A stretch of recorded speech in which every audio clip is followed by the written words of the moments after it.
Bismillahirrahmanirrahim. Alhamdulillahirabbil alamin. Allahumma sholli ala sayyidina Muhammadin miftahi babi rahmatillah adada ma fi ilmillah. Salatan wa salaman daimaini bidawami mulkillah wa ala alihi wa sahbihi. Allahumma sholli ala sayyidina Muhammadin salatan taftahu biha lana futuhal arifin wa tufakkihuna biha fid din wa ala alihi wa sahbihi. Assalamualaikum warahmatullahi wabarakatuh. Selamat pagi.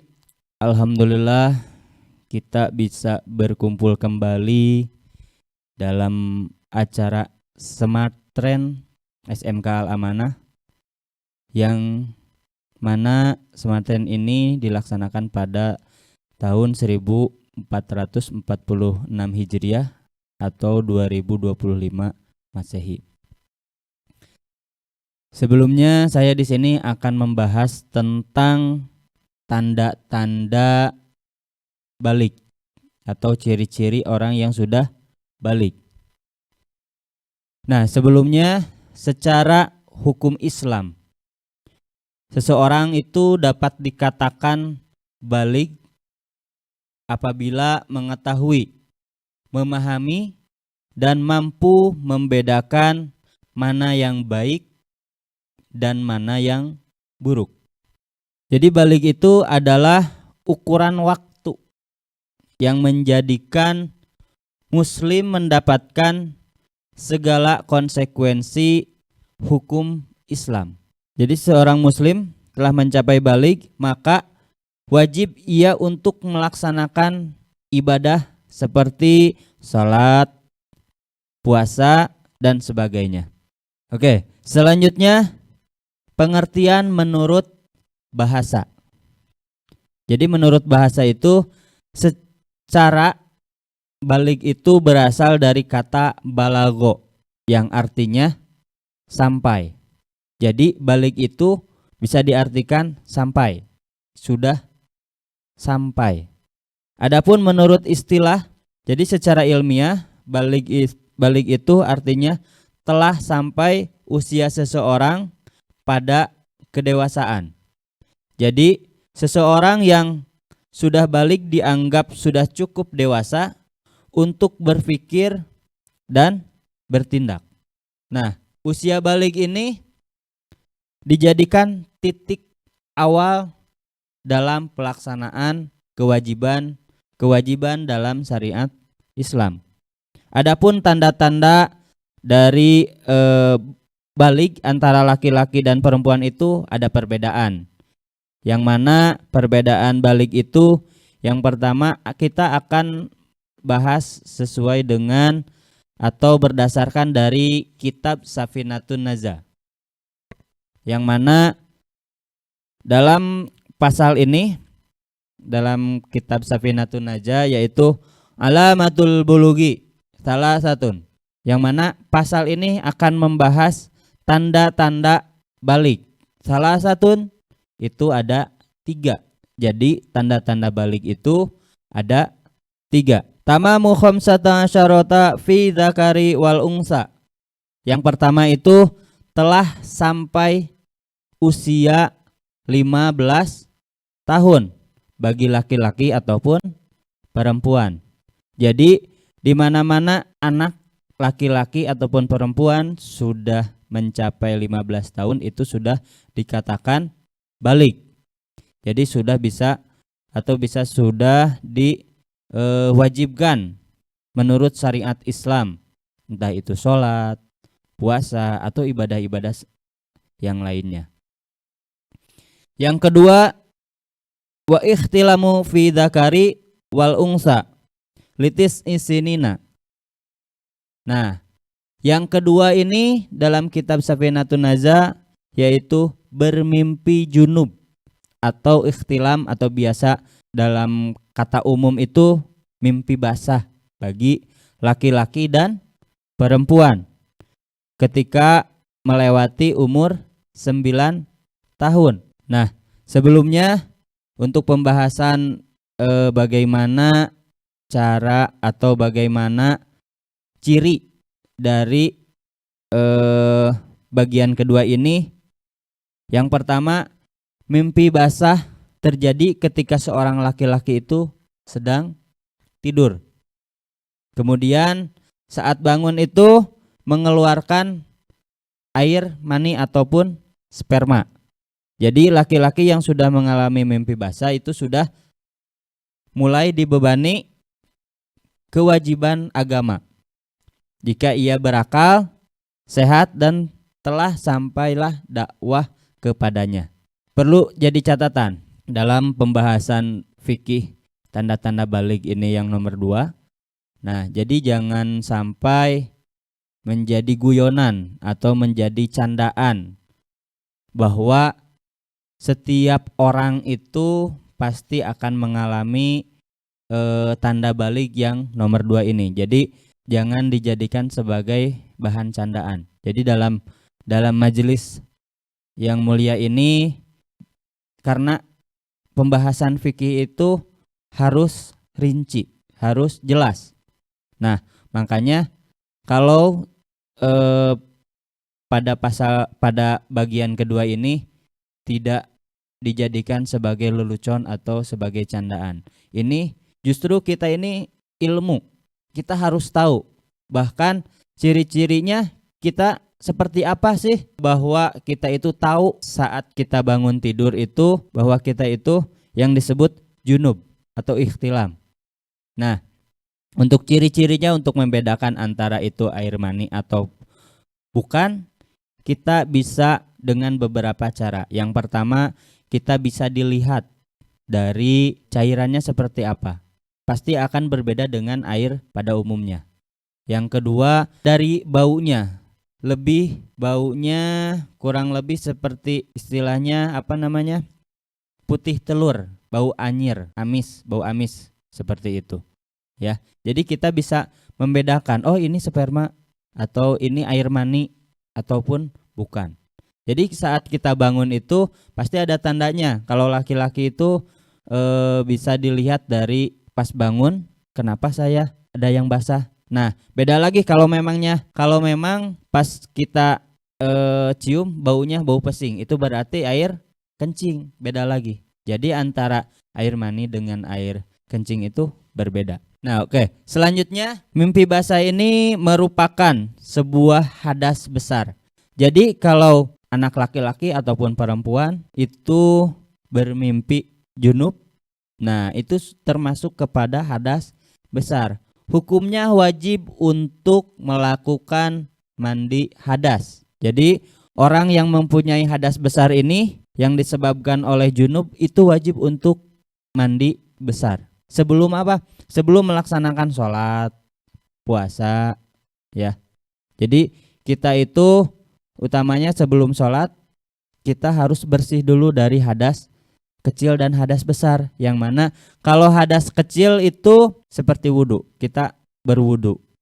Nah, kalau hadas besar berarti kita harus mensucikannya dengan mandi besar atau mandi junub. Bagi orang-orang yang berjunub, ada beberapa hal atau larangan bagi orang-orang yang berjunub itu.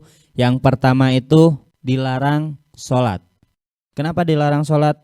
Karena posisinya dia sedang tidak suci, ya, karena sedang berhadas.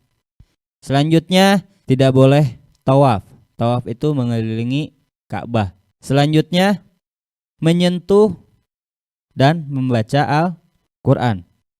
Selanjutnya iktikaf atau berdiam diri di dalam masjid, meskipun dengan bertujuan untuk beribadah ataupun menunggu misalnya. Tetapi kalau hanya melintas di depan masjid saja tidak jadi masalah. Tetapi kalau memang berdiam diri di masjid, ya itu lebih baik kita harus bersuci dulu. Kita harus mandi hadas dulu atau disebut mandi besar. Nah, yang selanjutnya ini menjadi pembeda antara tanda-tanda balik laki-laki dan perempuan. Nah, yang ketiga ini pasti yang dialami oleh perempuan, yaitu wal haisu fil ungsa litis isinina.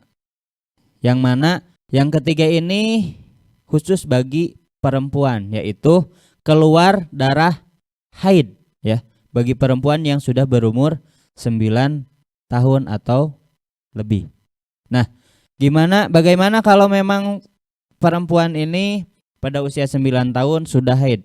Ya, berarti sudah dinyatakan balik. Nah, adapun bagaimana cara membedakan haid itu seperti apa? Jadi, kita perjelas dulu, haid itu yaitu darah yang keluar dari rahim seorang wanita pada waktu-waktu tertentu, bukan karena disebabkan oleh penyakit ataupun karena melahirkan. Warna darah haid ini, nah ini untuk cirinya. Jadi warna haid ini biasanya merah kehitam-hitaman dan agak mengental. Nah, jadi untuk para siswa perempuan ya, khususnya kita harus mengenal oh ini haid, oh ini bukan. Adapun juga yang memang keluar darah tetapi itu bukan hanya haid saja, bisa saja penyakit. Tetapi kalau haid itu bisa dicirikan, yang pertama tadi itu warnanya lebih merah kehitam-hitaman dan agak kental. Selanjutnya ada juga waktu terjadinya haid itu kapan? Nah, waktu terjadinya haid ini adalah sehari semalam atau 24 jam.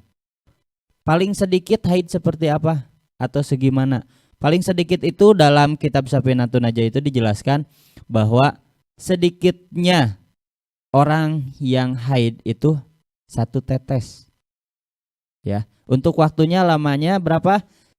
24 jam atau sehari semalam.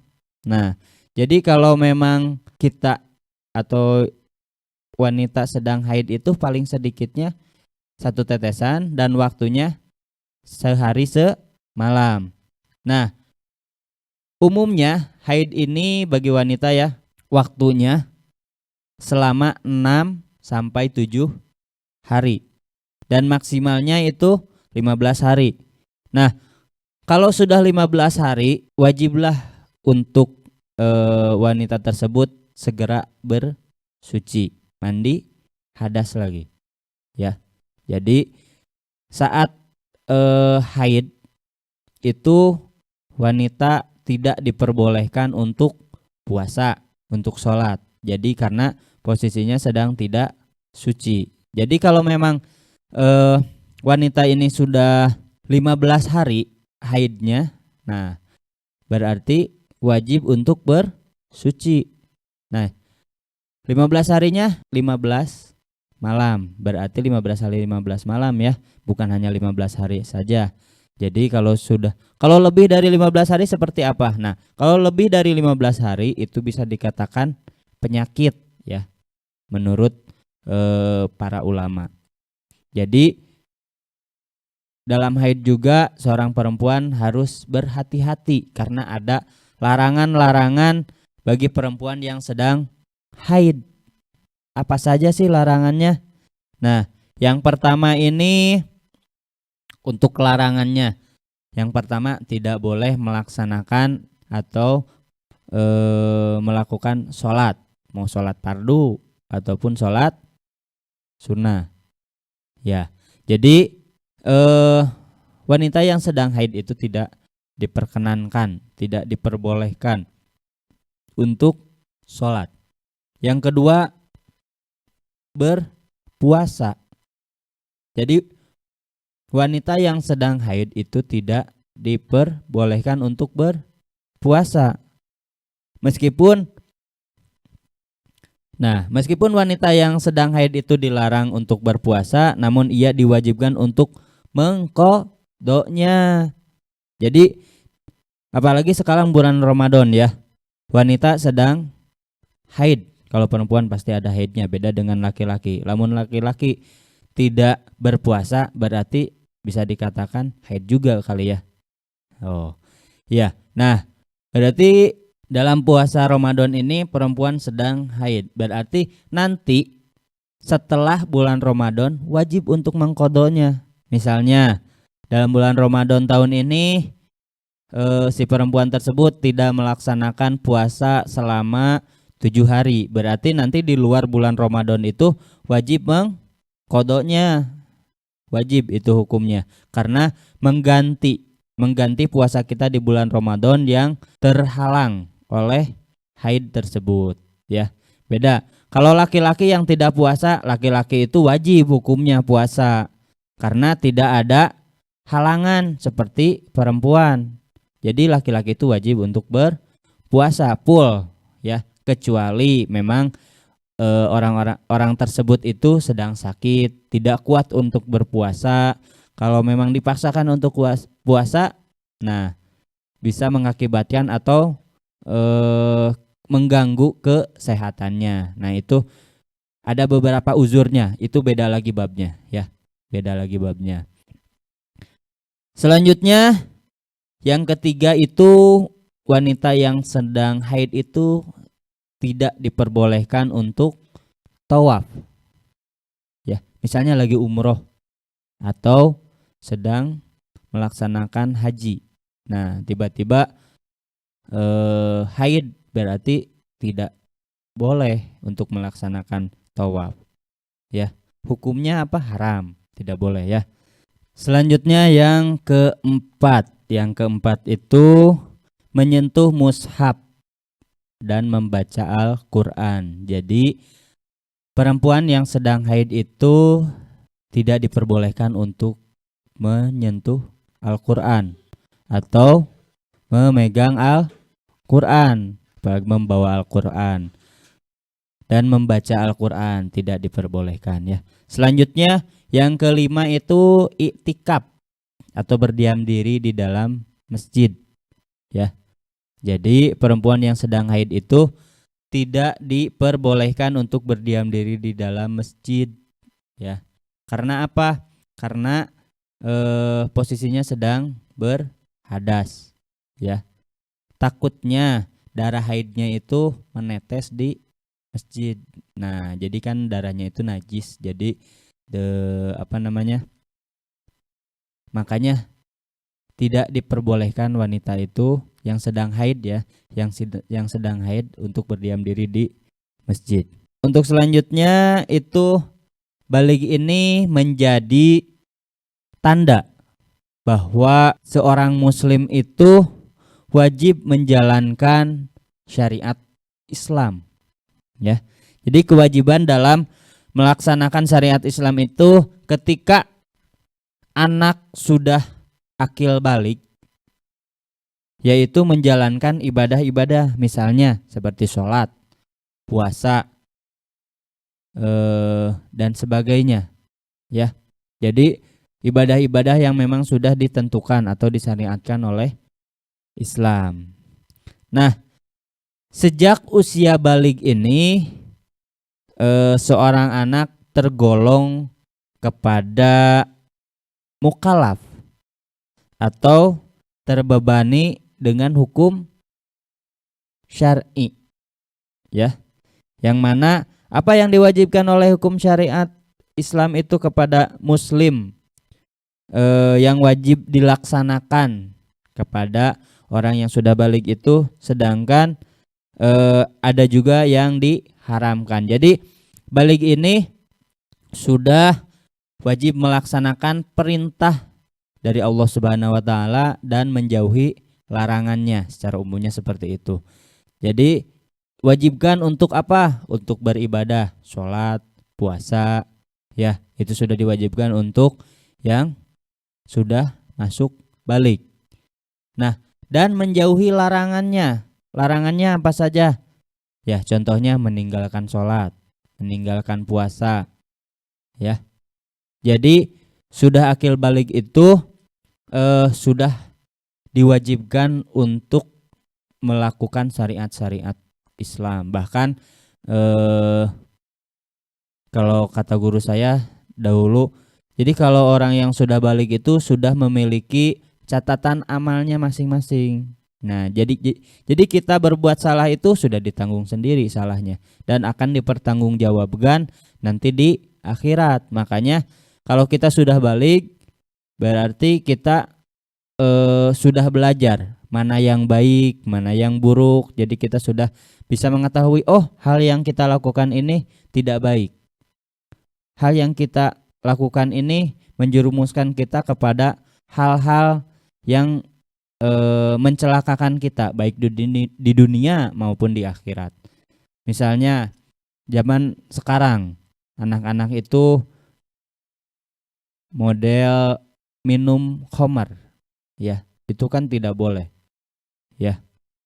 Terus berzina, terus misalnya berzina. Nah, berzina ini bisa saja seperti pacaran. Nah, itu tidak boleh ya. Jadi dalam syariat Islam, anak yang sudah balik atau seorang muslim yang sudah balik itu sudah dibebani dengan kewajiban, ya, kewajiban menurut syariat Islam. Yang tadi ada puasa, ada sholat. Nah, jadi kalau kita meninggalkan sholat hukumnya seperti apa, Pak?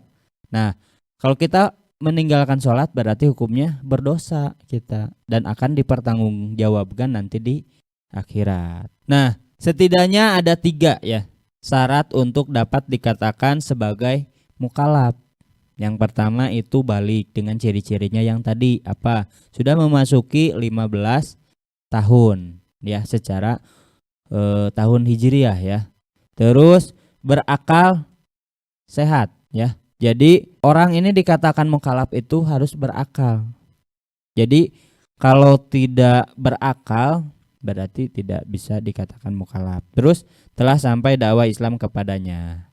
Nah, itu ya. Jadi tanda-tanda baligh pada orang atau pada manusia itu, pada anak utamanya usia baligh itu yang pertama sudah memasuki usia 15 tahun baik laki-laki ataupun perempuan. Terus yang keduanya tadi apa? Ya, berjunub atau bermimpi basah. Terus selanjutnya untuk perempuan yaitu haid. Ya, sudah haid ya. Jadi kalau perempuan sudah umur 9 tahun terus sudah haid berarti sudah dikatakan balik ya. Nah, tadi sudah dibahas ada tanda-tandanya balik dan larangan-larangan bagi orang yang sedang memiliki hadas besar tadi ya. Sudah dibahas. Salah satunya tidak boleh melaksanakan sholat, berpuasa, terus membaca Al-Quran, apalagi iktikaf atau berdiam diri di masjid. Untuk perempuan yang sedang haid tidak boleh berpuasa. Nah, adapun kewajiban-kewajiban bagi yang sudah balik atau setelah balik, kewajibannya itu yang pertama itu tadi menjaga sholat 5 waktunya. Nah, seperti dalam hadis Abu Daud dikatakan, perintahkanlah anak-anakmu mengerjakan sholat jika mereka telah berusia 7 tahun. Dan pukullah mereka karena meninggalkan jika telah berusia 10 tahun. Dan pisahkanlah tempat tidur di antara mereka. Nah, jadi kalau anak itu sudah diwajibkan ya untuk yang balik usia, misalnya untuk anak belajar sholat dari usia 7 tahun. Terus kalau udah 10 tahun apalagi untuk anak laki-laki belajar untuk sholat ya. Nah, pada usia 10 tahun kalau anak itu meninggalkan sholat wajib hukumnya untuk dipukul sama orang tua. Kalau saya dulu waktu kecil sama orang tua kalau tinggal sholat itu pasti dipukul oleh orang tua karena itu menjadi suatu kewajiban bagi umat Islam ya itu. Jadi percuma kalau kita sedekahnya banyak, terus puasa sunatnya rajin, tetapi kita tidak melakukan atau meninggalkan sholat ya.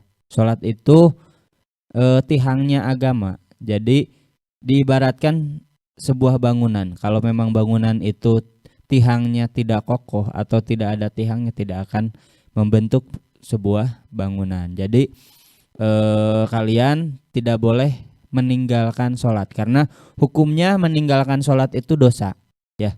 Seperti ini, iblis itu menolak sujud kepada Nabi Adam Tetapi kalau kita meninggalkan sholat, ya, meninggalkan sholat, berarti kita itu sudah menolak kepada Allah.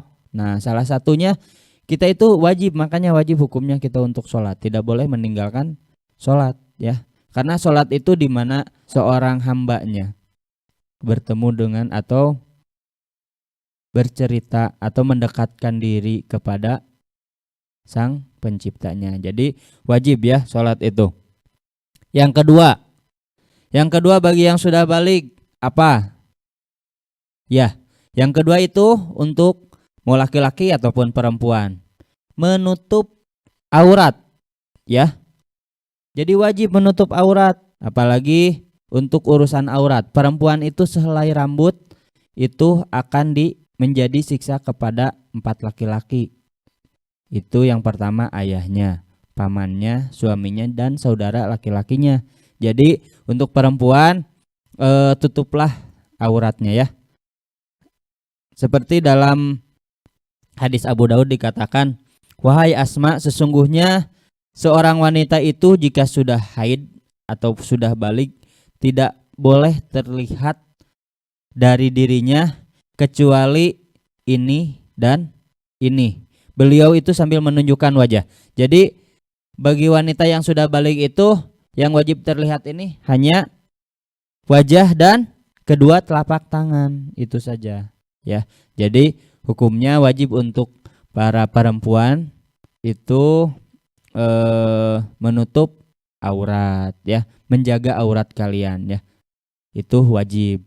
Nah, untuk laki-laki sama, laki-laki juga jangan misalnya memakai celana pendek. Kalau bisa, kalaupun kita kan olahraga Pak misalnya, terus memakai celana pendek, bisalah pakai apa namanya,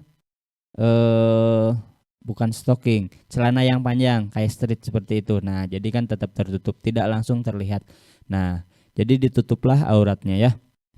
Terus yang selanjutnya diwajibkan untuk berpuasa.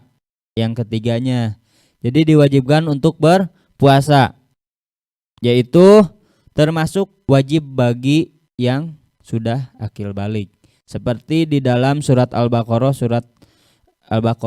ayat 183, A'udzubillahi minasyaitonirrajim, ya ayyuhalladzina amanu kutiba alaikumussyam kama kutiba alal ladzina min qablikum la'allakum tattaqun. Yang artinya, Allahu a'lam bishawab. Wahai orang-orang yang beriman, diwajibkan atas kamu berpuasa sebagaimana diwajibkan atas orang-orang sebelum kamu agar kamu bertakwa. Nah, di ayat sini dijelaskan wahai orang-orang yang beriman. Nah, kita selaku muslim diseru oleh ayat ini yaitu orang-orang beriman. Jadi yang berpuasa itu hanya orang-orang yang memiliki iman ya. Terus yang selanjutnya yang keempat, membayar zakat wajib ya. Wajib hukumnya bagi orang yang sudah akil balik itu membayar zakat. Seperti dalam surat At-Taubah itu dijelaskan yang artinya kurang lebih seperti ini. Sesungguhnya zakat itu hanyalah untuk orang-orang fakir, orang-orang miskin, para amil zakat, orang-orang yang dilunakan hatinya atau mu'alaf, untuk memerdekakan para hamba sahaya, untuk membebaskan orang-orang yang berhutang, untuk jalan Allah, dan untuk orang-orang yang sedang dalam perjalanan yang memerlukan pertolongan sebagai kewajiban dari Allah, dan Allah Maha mengetahui lagi Maha bijaksana. Nah, jadi yang keempat ini bagi yang sudah akil balik itu wajib untuk membayar zakat ya. Apalagi zakat itu ada beberapa juga. Ada zakat fitrah misalnya. Zakat fitrah itu seperti di bulan suci Ramadan ini setiap tahunnya wajib untuk dikeluarkan ya, untuk zakat fitrah. Adapun untuk zakat dalam bab zakat itu sebenarnya kalau bayi juga sudah diwajibkan untuk berzakat. Ada juga yang disebut zakat mal, misalnya kalian sudah bekerja. Nah, ada juga dari harta ya. Jadi zakat mal itu zakat harta dari penghasilan kita berusaha. Di sana ada hak-hak orang lain bukan seutuhnya hak kita. Yang kelima ini melaksanakan haji bagi yang mampu ya. Tapi misalnya sekarang kita belum mampu, insya Allah atau tahun depan kita mampu untuk melaksanakan haji. Tahun depan belum mampu, insya Allah tahun depannya lagi. Yang penting kita diniatkan untuk bisa melaksanakan haji. Minimal kita bisa umroh lah ya. Seperti dalam sebuah hadis dikatakan Rasulullah SAW itu bersabda, barang siapa dari anak-anak yang telah haji sesudah balik sehingga ia melakukan haji kembali, dan barang siapa dari hamba sahaya yang telah haji kemudian sesudah itu dia dimerdekakan, hendaklah ia pergi haji kembali. Jadi misalnya kalau kalian waktu belum balik sudah diajak untuk umroh ataupun haji, nah saat dewasa sudah akil balik, silahkan bagi yang mampu melaksanakan haji kembali itu mungkin ya. Jadi untuk pembahasan pada pagi hari ini tentang apa? Tanda-tanda balik atau tanda-tanda akil balik pada kita ya.